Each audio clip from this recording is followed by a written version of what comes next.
Hello बच्चों, आज फिर मैं एक न्यू अपडेट के साथ आ गई हूँ। आज का जो अपडेट है वो 9th क्लास के बच्चों और 11th क्लास के साइंस स्ट्रीम के बच्चों के लिए है।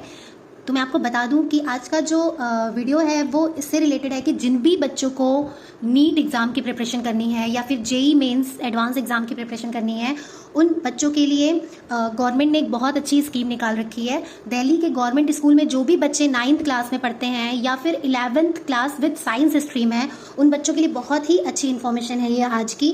तो आप सबको पता है कि नीट या जेई मेंस एडवांस के जो कोचिंग सेंटर होते हैं उनकी फ़ीस बहुत ज़्यादा होती है, जिसकी वजह से बहुत से बच्चे कोचिंग नहीं कर पाते हैं।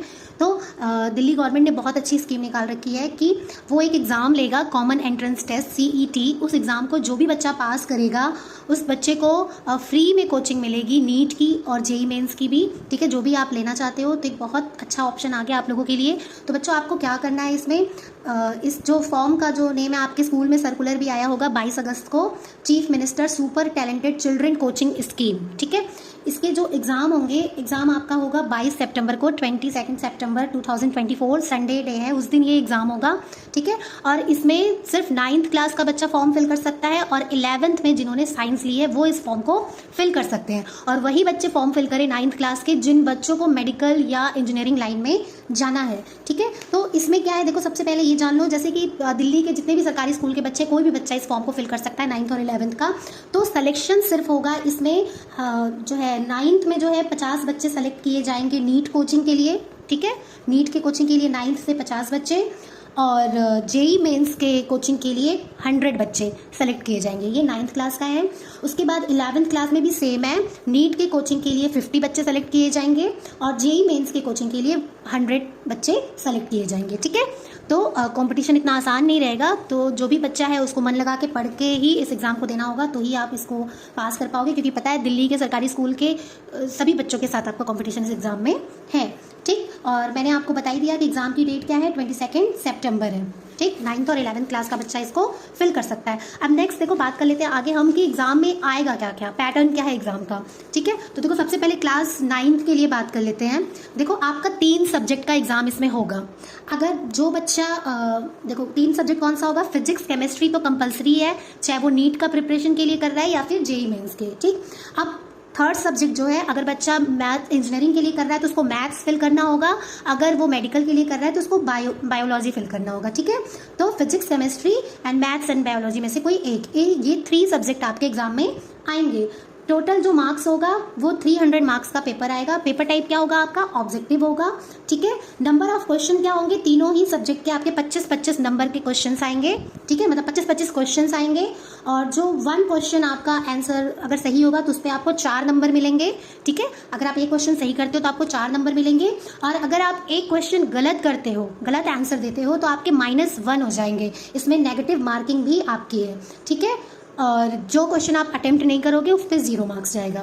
ठीक, अब क्या है इसमें सिलेबस क्या आपको पढ़ना है, जो 9th क्लास के बच्चे हैं उनको 8th क्लास तक की फिजिक्स केमिस्ट्री मैथ्स बायोलॉजी ये आपको पढ़ के जाना है। 8th क्लास तक जो भी आपने फिजिक्स केमिस्ट्री मैथ्स बायोलॉजी जो आपने पढ़ी है वही आपका सिलेबस है। ठीक है, और पेपर जो है 2 आवर्स का आपका होगा, 2 घंटे का आपका पेपर होगा। ये मैंने आपको बता दिया 9th क्लास का। ठीक है, अब इसके बाद 11th क्लास की बात करें तो 11th क्लास में भी जो सब्जेक्ट होंगे सेम होंगे, फिजिक्स केमिस्ट्री और बायोलॉजी और मैथ्स में से कोई एक। ठीक है, और पेपर मिनिमम मार्क्स जो होगा क्या होगा आपका, मैक्सिमम मार्क्स 300 का पेपर है ये, 300 का, और question same 25 each subject question रहेंगे आपके और पर क्वेश्चन आपको 4 नंबर मिलेंगे। गलत करते हो तो -1 होगा और अगर आप जो क्वेश्चन अटेम्प्ट नहीं करोगे उसमें आपका 0 मार्क्स जाएगा। ठीक है, 11th क्लास के लिए जो सिलेबस है वो अप टू 10th जो भी आपने पढ़ा है फिजिक्स केमिस्ट्री मैथ्स बायोलॉजी में वही आपका सिलेबस होगा 11th क्लास के बच्चों का। ठीक है, और बस 2 आवर्स का पेपर इनका भी होगा। तो ये बात होगी पेपर पैटर्न क्या है। ठीक है, पेपर में क्या क्या आएगा। अब इसके बाद आगे हम बात करें कि कौन से कोचिंग में आपका एडमिशन होगा अगर आप पास करते हो। तो जो कोचिंग के नेम है, देखो यहाँ पे क्या है, एक तो नारायणा एकेडमी है। ठीक है, श्री चैतन्य रविंद्र इंस्टीट्यूट, ठीक है, of Indian civil services, Swastik classes. तो ये कुछ कोचिंग सेंटर है जहाँ पे आपको पढ़ाई करने का मौका मिलेगा। ठीक, अब जो बच्चा ये एग्ज़ाम देने के बाद पास कर लेगा उसका क्या होगा, उसकी काउंसलिंग होगी। काउंसलिंग के लिए उसको बुलाया जाएगा, फिर उसको वहाँ पे कोचिंग की लिस्ट दी जाएगी कि इस एरिया में ये कोचिंग है, वहाँ पे आपको सेलेक्ट करना होगा। कि आप कौन से कोचिंग को लेना चाहते हो, ठीक है। तो आप जो भी कोचिंग लोगे उस कोचिंग पे आपका रजिस्ट्रेशन हो जाएगा, फिर वहाँ जाके आप अपनी पढ़ाई कर सकते हो, ठीक। आप मिनिमम 30 डेज मतलब 1 मंथ के अंदर आपको लगता है अगर कि वो कोचिंग दूर पड़ रहा है या कोई भी रीज़न पड़ता है और आपको लगता है कि नहीं मुझे इस कोचिंग में नहीं दूसरे कोचिंग में जाना है जो लिस्ट में थी वहाँ पे, तो आप 1 महीने के अंदर ही उस कोचिंग को चेंज करा सकते हो, दूसरा कोचिंग ले सकते हो। उसके लिए आपको DOE में एप्लीकेशन लिख के देना होगा चेंज कोचिंग का, ठीक है। तो ये प्रोसेस हो गया आपका, किस तरीके से आपको करना है।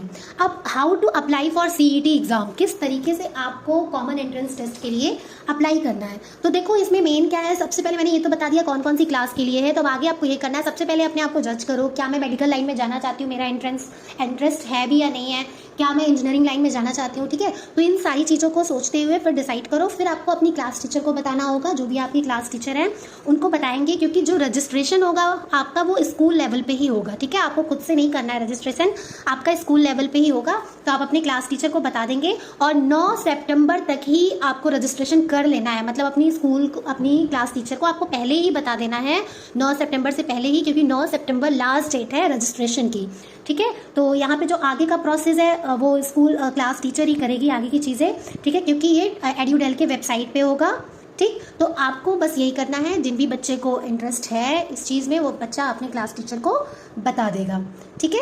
और उसके बाद फिर 18 सितंबर को ही आपको वो मिल जाएगा, रोल नंबर मिल जाएगा, किस जगह आपका एग्जाम होगा ये आपको पता चल जाएगा, एडमिट कार्ड वगैरह सब कुछ। तो आगे का जो प्रोसीजर है वो आपको स्कूल से ही बता दिया जाएगा। तो ये है इन्फॉर्मेशन आपकी कि किस तरीके से आप जो है ये फ्री कोचिंग सेंटर का आप बेनिफिट ले सकते हो। तो जो भी बच्चा इंटरेस्टेड है मेडिकल या फिर JEE मेंस के लिए, इंजीनियरिंग के लिए, वो बच्चा इस फॉर्म को ज़रूर फिल करे, अपनी क्लास टीचर को ज़रूर बताए।